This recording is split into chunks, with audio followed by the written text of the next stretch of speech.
Pamusoroi tinokuchingamidzai zvekare kuchirongwa tsika dzevatema. Muchirongwa chanhasi toda kutaura panhaurwa yemafuko kuti ko tingatsvaga mafuko panguva ipi.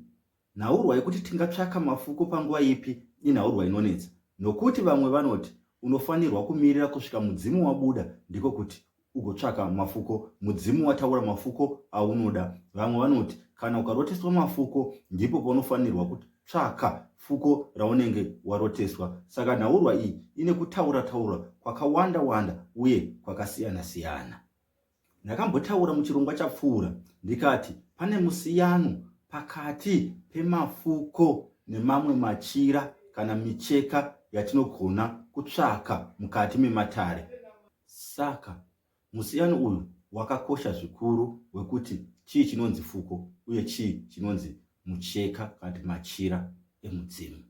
Kuti tibetserekane kuti tingatenga kana kutsvaka machira emudzimu panguva ipi, ngatimboonai mafambisirwo aitwa zvinhu makare kare panhaurwa dzemafuko nenhaurwa dzemicheka.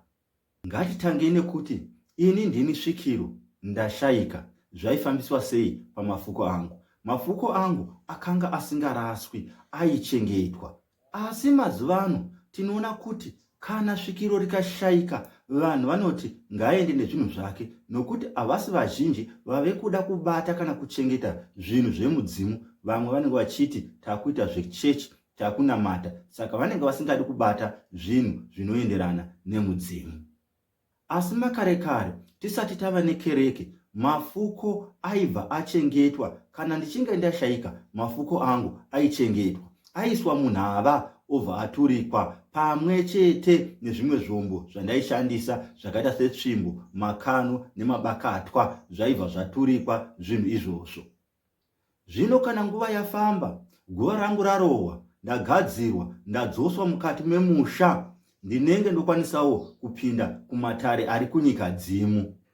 Ndave kukwanisa kupinda kumatare ari kunyika dzimu, ndipo paizogarwa dare rokuti ini ndakufanirwa kuchidzokawo semudzimu. Ndini ndinenge ndakunzi mutumwa.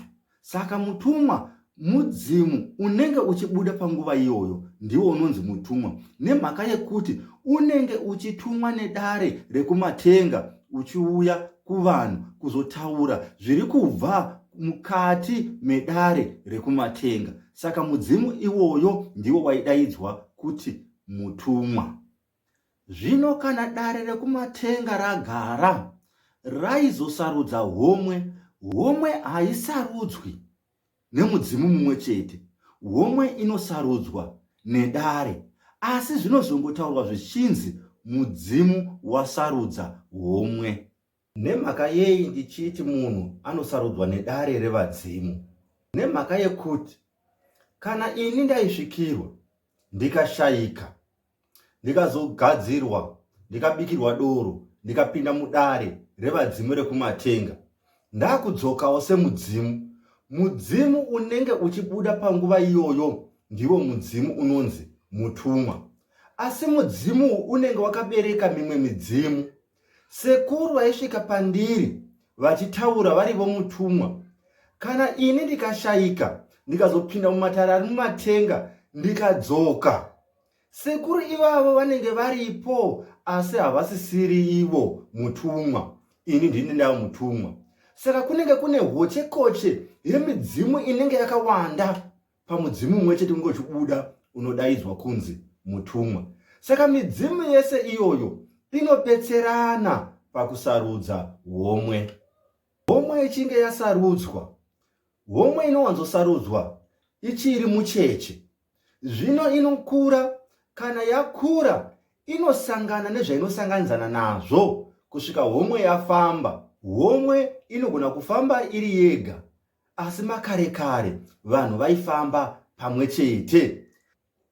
Vafamba vari pamwe chete ndipo pavaizonzwa kuti pane vakuru vanenge vakagara pamwana, kana kuti vakuru vakasarudza mwana.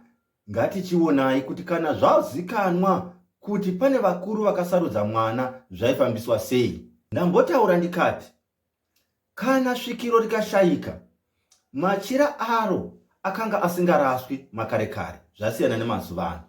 machira esvikiro aichengetedzwa. Asi hazvirevi kuti kana munhu akazozikanwa kuti ihomwe kana kuti mugarwe, mafuko aya aibva atotorwa munhava otopiwa homwe iya kana mugarwe uya. Aiwa, mafuko iwawo airamba akaturikwa. Chaizotanga kuitwa, paitanga kuitwa chenura. Kwaitwa chenura, kwaizotsvakiwa rimwe fuko idzva riseri pamafuko aya akare. Aya mafuko aingoramba akaturikwa.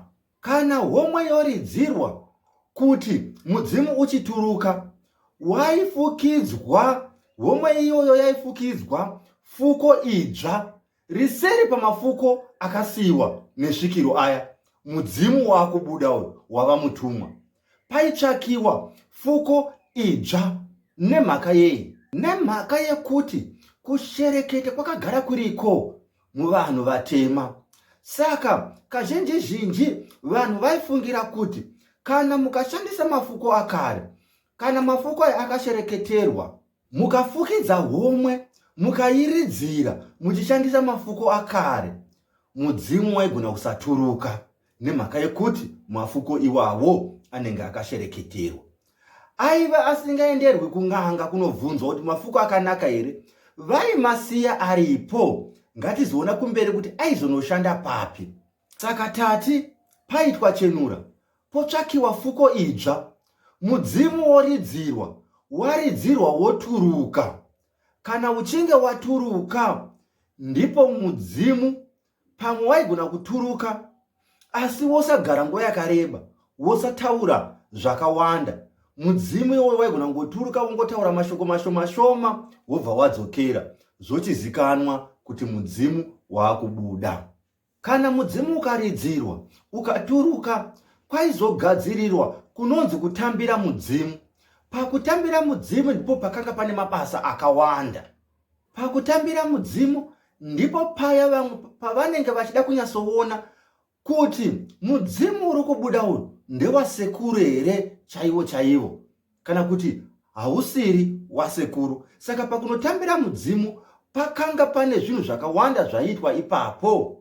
Vanhu vairara vachirova ngoma, mudzimu wobuda zvekare. Mudzimu ndipo apo pawaizobvunza kuti ko mafuko angu aripi? Kana mudzimu uyu wakanga une zvimwe zvawaishandisa achiri mazuva emunhu achiri kutsika pasi, mudzimu waibvunza zvinhu zvose izvozvo zvaunenge uchida, zvaitsvakiwa kana zviripo zvouya zvoiswa pamberi pemudzimu.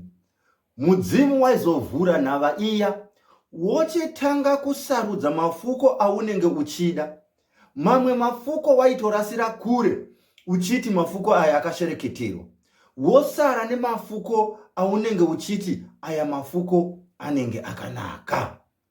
Tiri kuda kutarisa nhaurwa yekuti tingatanga kutenga mafuko kana kutsvaga mafuko papi. Ini ndinowanzokurudzira kuti kana uchinge waitirwa chenura, ungachitanga hako kutsvaka mafuko. Asi mafuko aunenge uchitsvaka haasiri mafuko akawanda wanda. Mafuko ekuti kana uchinge wozoridzirwa kuti mudzimu uturuke, ndiro fuko raunofukidzwa. Vazhinji tinomanya kunotenga mafuko akawanda wanda newe mudzimu wacho usati waturuka. Dambudziko riripo nderekuti tinogona kunotsvaka nemamwe mafuko asina basa, asingashandi mumatare edu, kana kuti anozoraswa nemudzimu. Nokuti kana mudzimu uchinge waturuka, mafuko ese aunawo anoiswa pamberi pemudzimu, mudzimu wochisarudza mafuko aunoda. Ndakambotaura zvekare ndikati tinokwanisa kuzotenga nemamwe mafuko anozotinetsa mukurarama kwedu. Saka zvakanaka kuti kana tichinge taitwa chenura, totenga jenesa makwara redu, katichenesa makwara redu, katichenura makwara redu. Tabva ipapo tingatenga zvekare fuko rehungwe, tinogona kunotenga zvekare retso. Ndiwo mafuko andinowanzokurudzira vanhu kuti vatange nawo, nemhaka yekuti jenesa makwara rinenge rakabatira mamwe mafuko akawanda atinogona kuzoda mukati meupenyu, kana kuti anozosarudzwa, kana kuti aunozotaridzwa nemudzimu. Fuko rehungwe ifuko rinotozikanwa kuti harishayikwi mukati mematare kana chiita matare evadzimu. Retso ifuko rinofanira kubatira mafuko ese emashavi kusvika mashavi auya abuda azotaura mafuko aanenge achida. Saka ndiwo mafuko andinowanzokurudzira vanhu kuti vatange nawo. Handisi kuti ndizvo zvamunofanirwa kuita, asi kuti ndizvo zvandinokurudzira vanhu vazhinji vandinowanzoshanda navo kuti tanga kubata mafuko ari matatu aya. Ko kana chiri chikamu chekuti munhu anenge achiti ndakaroteswa mafuko, zvinofamba sei? Kana uchinge waroteswa mafuko, ndinoti usamanya kunotenga fuko iroro. Tanga zvekare waitwa chenura wozotsvaka fuko raunenge wakaroteswa. Asi hazvirevi kuti fuko raunenge waroteswa unotomanya kurishandisa. Ifuko raunoti vana sekuru, fuko renyu ramakandirotesa iri takurichengeta apa, kusvika pamunozoturuka mochisarudza mega. Saka ukaroteswa mafuko hazvirevi kuti wotomanya kumashandisa ese. Kazhinji ngatijairirei kushandisa jenesa makwara redu. Tinogona kushandisa zvekare fuko redu rehungwe kana kuti reretso. Mafuko aya ndikutaura nezvawo haana ngozi yakanyanya. Mamwe mafuko anogona kuparira zvinhu zvakawanda. Ndosaka ndichiti mafuko matatu aya ndakamaona ari mafuko ekuti tinogona kumapinza mukati mematare, tigofamba nematare edu zvakanaka kusvika panozoturuka mudzimu. Mafuko atinogona kuzoshandisa zvekare kana tava kuridzirwa. Saka ndiyo nhau yandingataura kana chitaura pamusoro pemafuko. Asi handisi kuti iyi ndiyo mitemo iriko pamafuko, asi ndiri kutaura semaonero andinoita zvichibva pachivanhu chaiitwa kana mugarwe akunonzi ave kuda kuti achinosvikirwa. Havaimanya kunotora mafuko anenge ari munhavo votonopa mugarwe, vototi mafuko aya atova emugarwe, ngachitanga kushandisa. Vaimirira kuturuka kwemudzimu mugarwe uzotanga kushandisa mafuko aya.